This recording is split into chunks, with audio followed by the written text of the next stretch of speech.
చెప్తున్నారు. ఇప్పటికే హేమంత్ సోరెన్ కావచ్చు, ఇతర ప్రతిపక్ష నేతల్ని టార్గెట్గా చేసుకొని బీజేపీ అరెస్టు చేస్తూ ఉందని మీరు చెప్తా ఉన్నారు. అంటే బీజేపీ అరెస్టు చేయిస్తోందని మీరు చెప్తున్నారు. కానీ కేంద్ర సంస్థలు ఎక్కడైనా సరే స్వచ్ఛందంగా పనిచేస్తాయి, దానికి బీజేపీ పార్టీకి ఏంటి సంబంధం అనేది బీజేపీ ఒకవైపు వాదన. మీరేం చెప్తారు?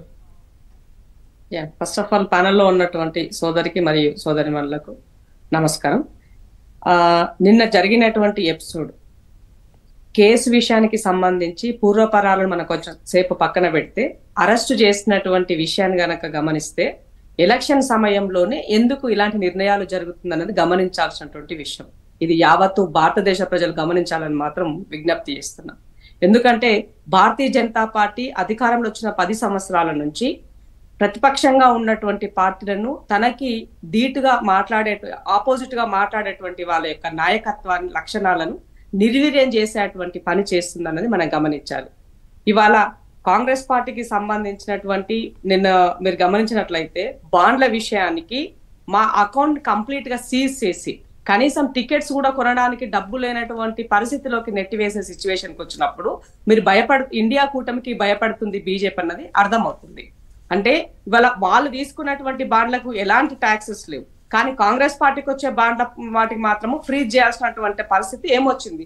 ఎవరికైనా న్యాయం ఒకే రకంగా ఉంటుంది కదా. ఇది ఒకటో అంశం. రెండవది, అరెస్ట్ విషయం అంటే అరవింద్ కేజ్రీవాల్ గారు కూడా ఒక ముఖ్యమంత్రిగా, ఒక ఎడ్యుకేటెడ్ పర్సన్ గా, ఒక కామన్ మ్యాన్ గా ముఖ్యమంత్రిగా ఎదిగినటువంటి వ్యక్తి 9 సార్లు తనకి ఈడీ నోటీసులు ఇచ్చినప్పుడు తను అటెండ్ అయి ఉండాల్సింది. అక్కడ అటెండ్ కాకపోవడం కూడా తనకి మైనస్ గా ఉన్నటువంటి పాయింట్. సో భయభ్రాంతులకి గురి చేసినప్పుడు వాటికి ఎన్నో విధాలుగా వాళ్ళని బీజేపీని ఎదుర్కొన్నటువంటి కేజ్రీవాల్ గారు ఇవాళ ఇలా చేయకపోవడం ద్వారా వాళ్ళకి అస్త్రం ఇచ్చినటువంటి వ్యక్తిగా తయారైనటువంటి సిచ్యువేషన్. కానీ ఇవాళ ఈ లిక్కర్ కేసు విషయం అనేది దాదాపుగా 1.5 ఇయర్ నుంచి దీనిని నానుస్తూ తీరా పార్లమెంట్ ఎన్నికల ముందు ఎలక్షన్లకి తయారవుతూ ఇక నామినేషన్లకు మొదలవుతున్న సమయంలో అరెస్ట్ చేశారు అని అంటే దీని వెనక కంప్లీట్ గా రాజకీయ కంపల్షన్, రాజకీయ కుట్ర ఉందన్నది గమనించాల్సినటువంటి విషయం. నేను అరెస్ట్ చేయొద్దు అని నేను చెప్పట్లేదు. తప్పు చేసినప్పుడు ఎవరైనా శిక్షకు అర్హులే, ఎవరైనా కూడా అది చేయాలి. కానీ దురదృష్టం ఏంటి అని అంటే తెలంగాణ దేశవ్యాప్తంగా ఉన్నటువంటి ఈడీ, సిబిఐ, ఈసీ ఇవన్నీ కూడా భారతీయ జనతా పార్టీకి ఫ్రంటల్ ఆర్గనైజేషన్ గా పనిచేస్తున్నాయి.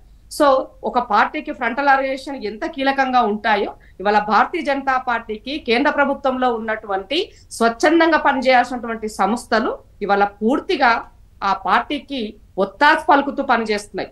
నేను ఒక సిటిజన్ గా ఈ మాట చెప్పాలంటే సిగ్గుపడుతున్నా. ఎందుకంటే మనది అతిపెద్ద డెమోక్రటిక్ కంట్రీగా చెప్తాము. కాన్స్టిట్యూషన్ ని మనము చాలా ఒక పవిత్ర గ్రంథంగా మనము దానిని గౌరవిస్తాము.